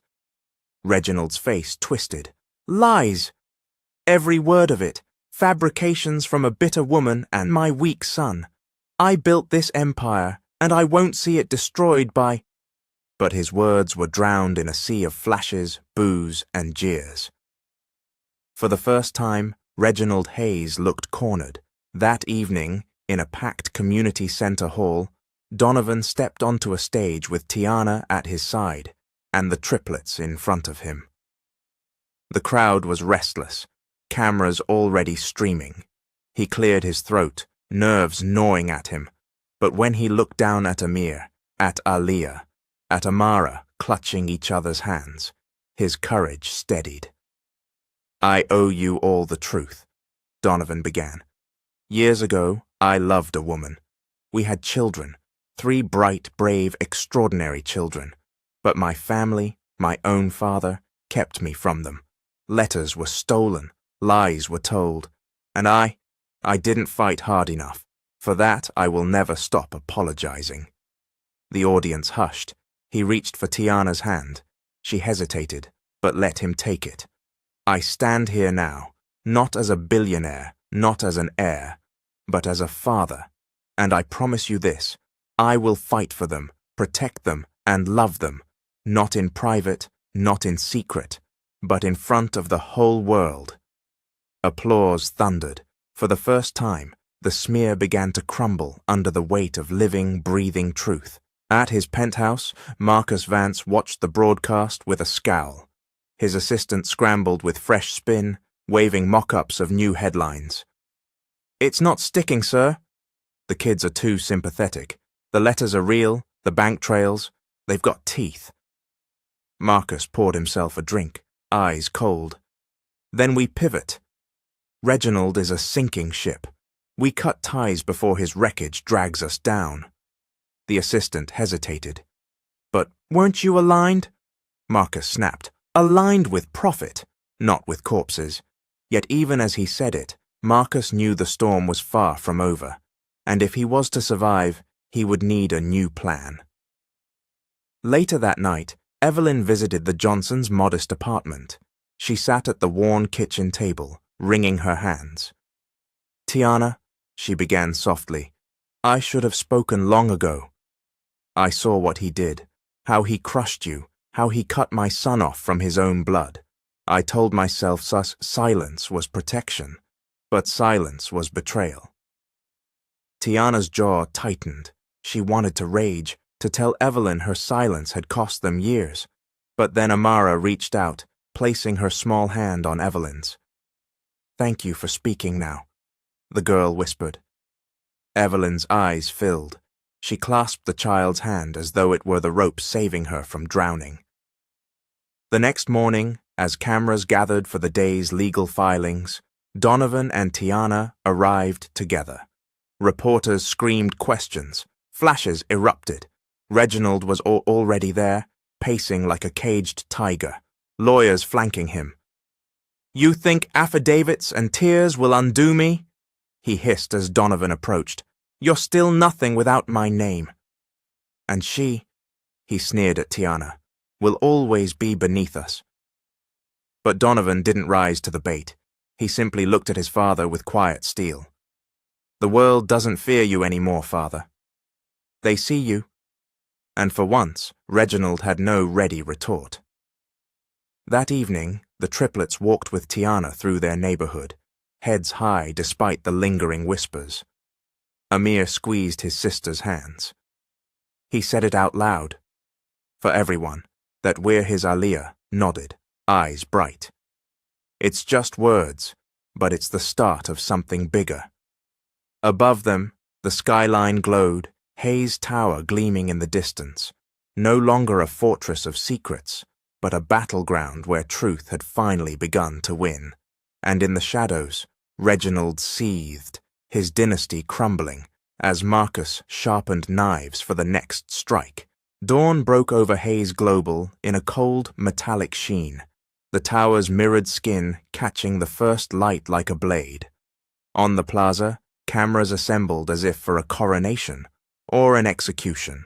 Employees streamed in with heads down, pretending not to notice the van of TV anchors, the murmuring bloggers, the placards pressed to the glass. Inside, the elevator bank swallowed people whole and sent them upward into the day's verdict. In the top-floor boardroom, the table gleamed like still water, a pitcher of untouched ice sweated onto linen. The portraits of past chairmen stared down in oil and arrogance. Donovan arrived early and alone, jacket over his arm, tie loosened, the city burning pale behind him. He ran one hand along the back of his chair, feeling the groove time had made there, the weight of every meeting he'd survived, and all the ones he hadn't. Today, they were supposed to end him. Reginald entered with a small procession, attorneys, a proxy wrangler, 2 legacy directors he'd shepherded since their first bonuses. He didn't sit. He prowled the window line like a general surveying range and wind. When Marcus Vance swept through the doors with his lacquered smile and a sleek leather folder, the room's hum lowered into a steady, predatory thrum. "Let's proceed," Marcus said, smoothing his tie as if it were a ribbon on a gift. "Time is money." The corporate secretary read the agenda. Financials, governance notes, urgent business. Everyone knew urgent meant blood. Reginald glanced at the seating chart, then at Donovan. His mouth twitched in something like pity. "When this is over," he murmured, just loud enough, "you'll thank me for saving what can still be saved." Donovan didn't look up. I won't thank you for burning your grandchildren to keep your hands warm. A director coughed. Papers shuffled. The secretary cleared her throat. Item 3. Motion to consider a change in executive leadership. Marcus stood, every syllable oiled and precise. He cited instability, reputational exposure, kidnapping incident, eroding market trust. He pitched his merger like morphine, painless, inevitable. Our duty is to shareholders, he concluded, spreading his hands, and to continuity. This vote is not personal. It's entirely personal, Donovan replied, rising slowly. He pressed a fingertip to the table, as if testing whether the ground would hold. For months we've battled a coordinated smear and a criminal enterprise hiding behind shell vendors. Our servers were probed from inside. Our children were targeted outside a school. Our narrative was hijacked by bots funded through companies that lead to... He turned to the glass wall, where the screens were ready. Marcus Vance's 3 screens woke at once. The CTO stepped forward, pallid with lack of sleep. These are packet logs and payment trails mapped from the breach window, he said. We traced transactions through 3 shells, Granite Seed, Defined Ribbon, Kestrel North, into a private account under Vance Strategic Holdings. A red line hopped cities and banks like a fuse, then settled on Marcus's name. Additionally, a separate set of payments financed a firm whose vehicle was used in the attempted abduction. A murmur rippled. Marcus's smile thinned. Allegations, he said softly. Unproven. From the door, a voice. And corroborated. Vanessa Sterling, tailored black and a steady gaze, walked in with a reporter's affidavit and a drive. She laid both on the table as if she were setting a meal between wolves. I am prepared to testify that Reginald Hayes and associates diverted funds to create pressure optics, and that Marcus Vance's shells serviced the social spread. I've given these documents to the press. I'll give them to law enforcement next Reginald's knuckles whitened on the chair back. You ungrateful girl. Correction, she said gently. I'm no one's girl. Before Reginald could spit a reply, the far screen flickered and died. An instant later, the center screen stuttered. The lights dimmed a fraction, that half-second of silence you feel just before the room decides whether to go dark. The CTO swore under his breath. Power fluctuation? Down in the belly of the tower, a different theater was underway.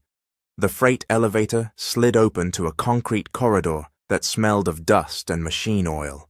A man in a contractor's vest stepped out, rolling a toolbox toward a junction panel. His cap was pulled low. His ID laminate shone legit. He knelt, popped the panel, and reached for a bundle of cables with a sleek black device cupped in his palm, the kind that could scramble feeds, wipe logs, salt the earth with false trails. Before his fingers found a wire, a gloved hand seized his wrist. "Drop it," said Security Chief Lawson, gun low but steady. The man's eyes flicked left, where another guard blocked the corridor, and right, where yet another had already killed the camera's feed. He swallowed. "Routine maintenance," he tried. "Routine sabotage," Lawson answered. 2 more guards searched the toolbox, spare SIMs, cash, a printed map with red X's on the building's power nodes. One of the guards peeled back the man's vest. A second laminate slid free, bearing a different name. Lawson nodded toward the elevator. "You're going upstairs." Back in the boardroom, the third screen stayed alive, stubborn and bright. The CTO flicked a switch. Backups kicked. The presentation recovered. "Someone tried to kill the feed," he said, breathless. "Our monitoring caught it. We routed fail-safes." Marcus forced a laugh. "Paranoia now?" Security swept in, not for the room, but to the back hallway behind it. Lawson moved like a current under polished floors. 2 directors stood slowly, heads tipping toward the commotion, then sat again as if nothing could be admitted until it was in the minutes. The building hummed around them, giant and watchful. Evelyn entered then, moving softly between chairs, silver braids tucked back, pearls steady as anchors. She leaned to a legacy director, Harriet Morales, 70, steel behind kind eyes, and whispered. Harriet's mouth pinched, then softened. She nodded once. Evelyn shifted, whispered to a second. Andrew Long, a stoic man whose first vote had been cast when Donovan was in prep school. He listened, glanced at the screens, Reginald's shells, Marcus's flows, and something in his shoulders changed, a quiet slumping that looked like relief. Reginald saw the whispering and smiled a predator's smile. "You think you can turn them with tea and tears?" he said to Evelyn, pitched low. "They owe me their careers." "They owe the truth their names," she answered. The secretary asked for any final comments before the vote. Donovan spoke first. He didn't raise his voice. The room leaned in anyway. "I made mistakes," he said. "I missed years I will never get back because I believed the wrong people and feared the right fight. But I won't let criminals purchase this company from under our children's feet, and I won't let a father bury his grandchildren to preserve a ghost." Marcus rolled his wrist, bored. "Are we finished with the sermon?" "We're finished when the truth is," Donovan replied. "Votes," the secretary said, pen poised. "Point of order," Marcus said. "We will vote on removal first, then on interim leadership pending merger negotiations." "Second," Reginald said smoothly. "Objection," Harriet Morales said, her voice the cool of a judge's chambers. She set her reading glasses down as if placing a gavel. "Given evidence of potential criminal conduct tied to a sitting board member, I move to suspend that member's voting rights pending investigation." Her eyes slid to Marcus. "For the purposes of today's vote, a hum." Andrew Long raised his hand. "Second."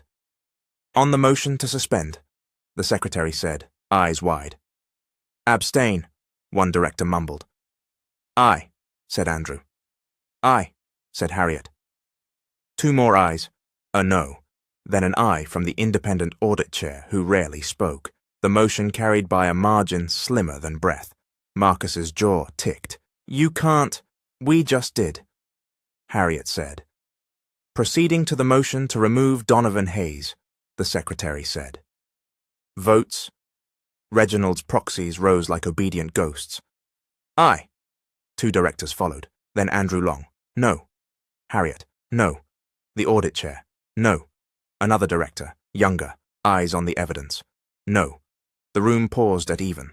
The last hand left was Evelyn's old ally, Jin Park, a precise man who had built half of Hayes Global's Asia footprint and had stopped bringing his wife to dinners because Reginald made her cry. "Mr. Park?" the secretary asked. He looked at Donovan, then at the door where Security Chief Lawson stepped in with the contractor in cuffs. Lawson murmured to counsel. Counsel's face drained to paper. "No," Mr. Park said at last, voice clear. "No to removal." Reginald's face cracked like ice. "Jin—" "Enough," Jin said. "We did not build this company on kidnappings and bots." "Motion fails," the secretary said, voice wobbling, then steadying. "Donovan Hayes remains CEO." For a beat, the room held still, the silence almost reverent. Then a dozen things happened at once. Attorneys rose, Marcus lunged for his folder. Lawson's team moved like a single body. "Marcus Vance," Lawson said, "you're coming with us." Marcus laughed, the sound high and wrong. "On what charge? Because a little girl doodled arrows between boxes?" He turned to the door and stopped. The contractor lifted his chin. "Tell them," Lawson said. The man's voice was sand. "Mr. Vance paid us. Drop the feeds, hit a breaker, make sure the vote happens in the dark. We were supposed to slip out on the freight." A strangled sound burst from Reginald, half snarl, half warning. His attorney grabbed his sleeve. The gesture said not a word. Vanessa stepped closer to Donovan without touching him, her presence a declaration all the same. Counsel for Hayes Global, the company, not the patriarch, cleared his throat. Given this testimony and evidence, the board can entertain a motion to refer these matters to law enforcement and to suspend Mr. Vance pending outcome. Motion, Harriet said. Second, Andrew said. Aye, came like rain. Lawson took Marcus's arm, sleek leather folder and all. Flashbulbs exploded in the hall. Somewhere, down on the plaza, on a live stream, a tide turned and didn't turn back. Reginald watched the arrest with a kind of stunned stillness, the way men stare at a fire that won't obey. His gaze cut to Donovan. You think this is victory? You think those children make you strong? He said, voice low and hot. They will be your ruin. Love is a hole you will fall through until you hit ground. Donovan considered him, his father, his captor, his cautionary tale. Then I'll build a clinic at the bottom, he said, almost gently, and I'll bring rope. He didn't wait for Reginald's reply. He thanked the board, thanked the secretary, thanked Harriet with a nod that acknowledged a debt. He paused with Evelyn in the doorway. She touched his cheek, pride and sorrow folding together in her eyes. Go, she whispered. They're waiting. He went. The air at the construction site smelled of cut pine and wet concrete, of hope that had been worked by hands. Where a burned-out community center had crouched, scaffolding now climbed skyward, wrapped in mesh like the silk of a coming miracle. Workers called to one another. Rebar sang. A crane turned slow as a planet. The triplets saw him first. Amir broke into a run, sneakers slapping plywood. Aaliyah followed with measured steps, steady even when she was flying. Amara tucked her notebook to her chest and darted after them, hair catching the sun. You didn't get fired, Amir shouted, breathless, half question, half celebration. Not today, Donovan said, scooping him up with a grunt and a laugh that sounded surprised to be his. Aaliyah stopped at his side and searched his face, like she was reading a horizon for weather. You told the truth, she decided aloud, and her arms went around his waist with a grave, fierce squeeze. Amara thrust her notebook up.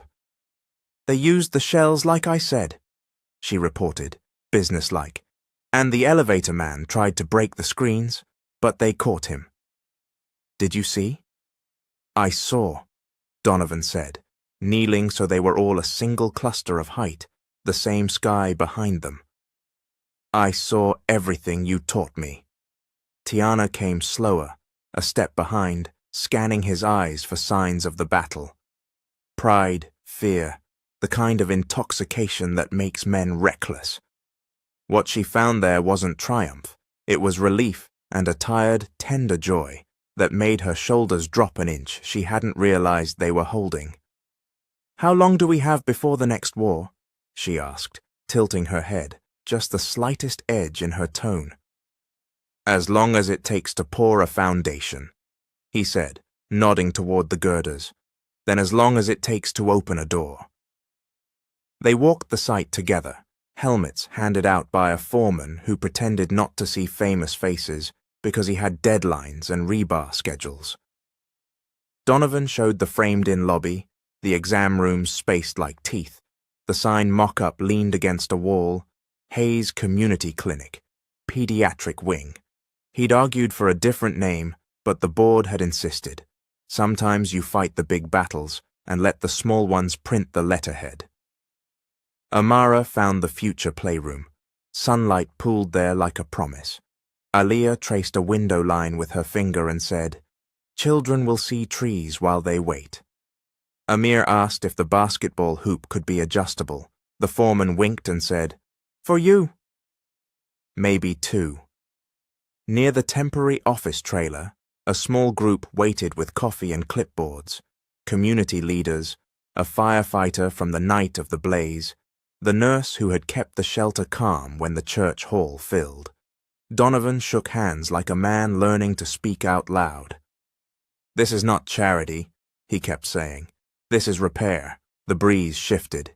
He felt it before he heard it, the cold, practiced cadence of an old fury warming up.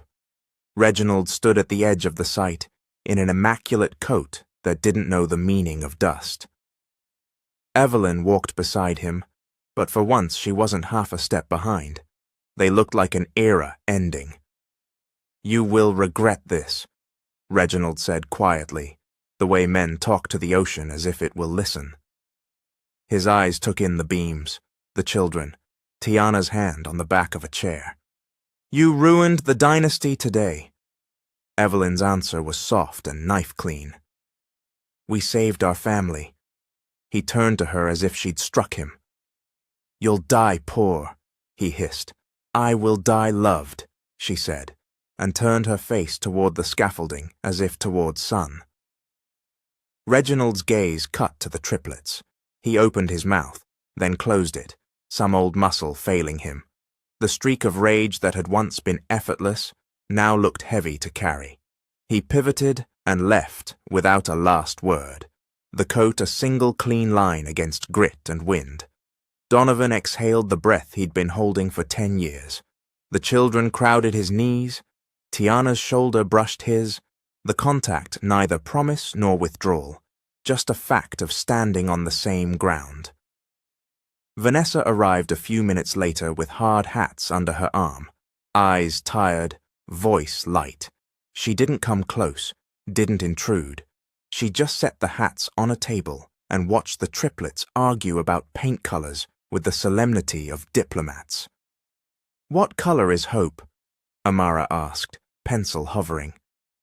"Whatever looks bright from far away," Aliyah said. "Whatever you can see from a bike," Amir amended. Donovan smiled. "Then we'll use all of them." They stayed until the crane's shadow lengthened and the foreman waved them off the deck. On their way back to the trailer, a volunteer handed Tiana a clipboard to sign for deliveries. She passed the pen to Donovan without thinking. Their fingers touched like a bell, small and clear. On the hillside, a reporter lifted a camera but then lowered it again, moved by a rule he didn't know he had. Some moments don't need to be captured to be kept.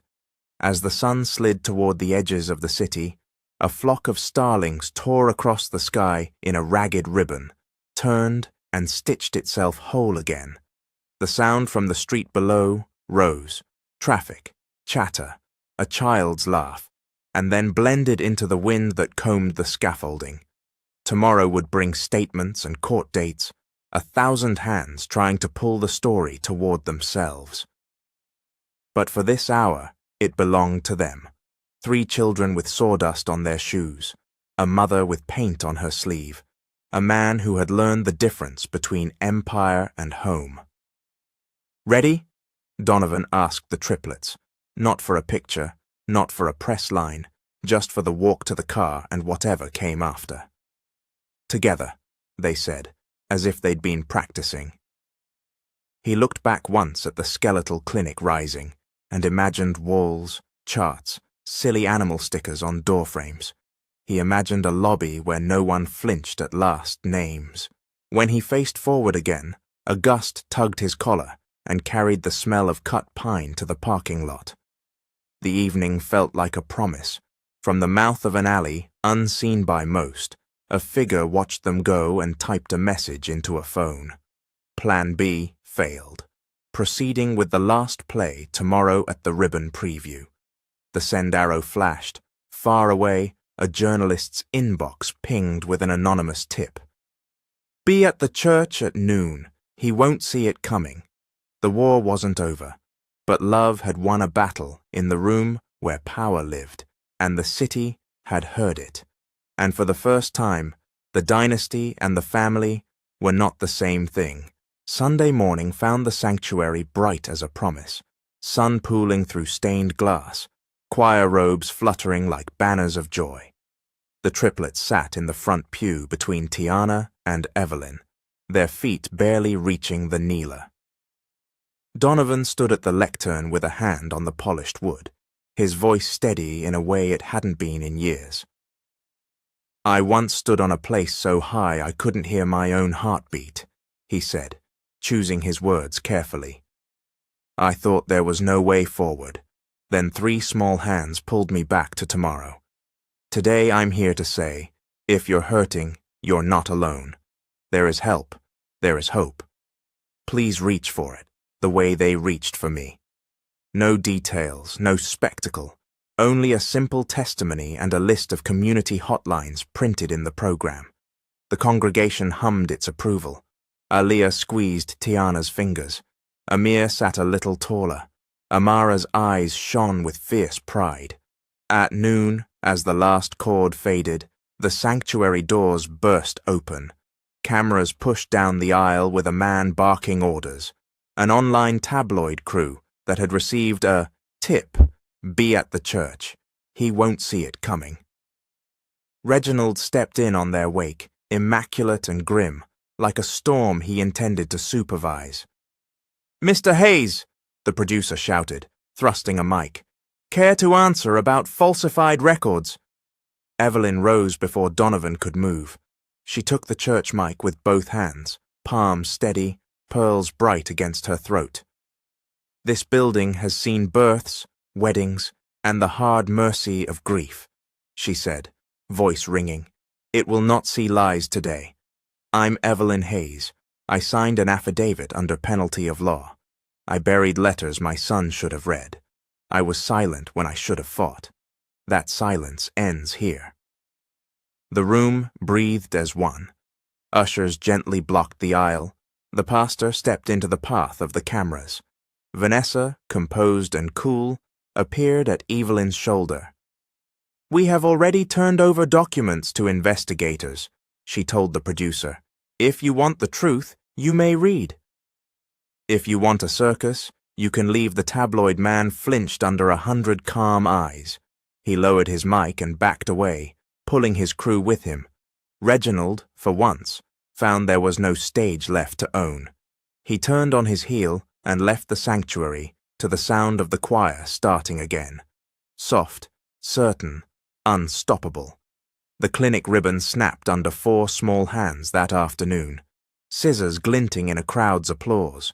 New glass caught the sun. Inside, walls gleamed in cheerful color, greens and blues, and a splash of yellow where the children had argued and then agreed. Firefighters stood in their dress uniforms at the entrance, faces still familiar from that terrible night. The chief wiped at a tear when Amir threw his arms around him and wouldn't let go. Donovan faced the microphones on a temporary platform and kept it simple. "Hayes Global will fund free counseling hours for employees and their families," he announced. "And we're instituting transparent leave for caregivers effective immediately." He nodded to the triplets. "This clinic is named for a neighborhood, not a dynasty. It exists because a community pulled each other through." A handful of protesters tried a chant from the far curb, last-ditch noise paid for by someone with more money than courage, but the sound dissolved under the crowd's cheer. Aliyah took a paper from her pocket and unfolded it with careful hands. "We wrote something," she said into the mic, her voice a little shy, a lot brave. "It's for everyone who helped us, and for people who feel small." The 3 of them read together, stumbling and then finding rhythm. "Choose kindness. Ask for help. Tell the truth. Tomorrow is real." Cameras clicked like rain. It would be the clip of the day. When the applause softened, Vanessa stepped forward, diamonds catching the light like they finally remembered how. She stood beside Donovan and faced the press. "There won't be a wedding," she said, warm and unflinching. A hush rippled outward. "But there will be something better. I'll stand with what's true. These children have family in me, and I'm proud of that." She bent and hugged the triplets like a promise, then stepped aside so the picture could form without her in the center. A limousine door clicked somewhere beyond the crowd. Reginald emerged with a friendly reporter and a waiting question, a last-minute ambush dressed up as concern. "Mr. Hayes, one comment on—" Evelyn reached the mic first. "Truth built this," she said simply, her gaze level and bright. "It will stand." The reporter found no room to plant a wedge. Reginald's mouth flattened to a line that looked, for the first time, less like power and more like loneliness. He turned away. No one followed. The ribbon fluttered to the ground like a shed skin. Children surged through the doors and into rooms that smelled of fresh paint and lemon cleaner. In the corner, a wall plaque waited under tissue paper for the triplets' hands. They lifted the cover and read the simple dedication aloud, "For every child who needed today to arrive." Evening washed the estate lawn in honeyed light, long tables dressed with mismatched plates and vases of wildflowers, arranged by small, determined hands. There were no chandeliers here, no press lines, just neighbors and laughter and a grill that had to be coaxed to behave. Donovan manned the tongs like a man intent on feeding an army. Tiana laughed when he burned the first batch and made him start again. Evelyn carried bowls from the kitchen, sleeves rolled, braids tied in a scarf the color of sunrise. She paused beside the triplets to adjust a crown of daisies that Amara had woven with grave ceremony. "Perfect," she declared, and the child preened. Vanessa arrived in flats, not heels, with a tray of cookies Amara had taught her to bake. She didn't hover or instruct or angle for light. She waited until Aliyah tugged her hand and pulled her to the table like she belonged there. Perhaps she did. As dusk tilted toward evening, someone dragged out the old trampoline from the storage shed. It groaned but held. "Test jumps," Amir announced. "Scientific." The triplets bounced and somersaulted and fell into a heap of giggles. Donovan steadied the frame each time the springs squealed. Tiana watched with her arms folded and the kind of smile that knows both storms and shelters. When the children finally tumbled off, breathless and bright-eyed, Donovan crouched so they circled him in a shoulder-to-shoulder knot. "I can't fix the years I lost," he said, voice low, "but I can show up for all the ones ahead. Every day, every ordinary thing. I'm here every tomorrow," Aliyah said. "Together," Amir added. "Together," Amara echoed, solemn as a vow. They pressed their foreheads to his like a tiny constellation pulling itself into shape. From the porch, Tiana caught his eye. There was history in that look, and caution, and the quiet beginning of something that did not need a label to be real. He dipped his head in acknowledgement, a promise that knew the difference between words and work. Out beyond the hedges, the city glittered, not as a threat now, not as a ladder to climb, but as a place to belong and repair. The clinic lights would switch on soon for the first overnight shift. The church would open its doors in the morning. Somewhere, a headline would try to bend the day into another shape and fail. Music drifted up from a speaker someone had finally convinced into cooperation. The children begged for one more jump. Donovan obliged, counting them down with mock gravity. The table candles winked to life as the sun slid lower, steady and bright. "Ready?" he asked, not for a photo, not for a pose, just for life as it was. "Ready," they answered. He pulled them close and felt the rhythm he had almost lost so long ago. 4 heartbeats, then a 5th, finding the same measure. The night lifted its first cool breeze across the lawn, and the future felt like a door already opening. "Here comes the end of the story. If I was able to make your day, comment Mr. Hope you made my day."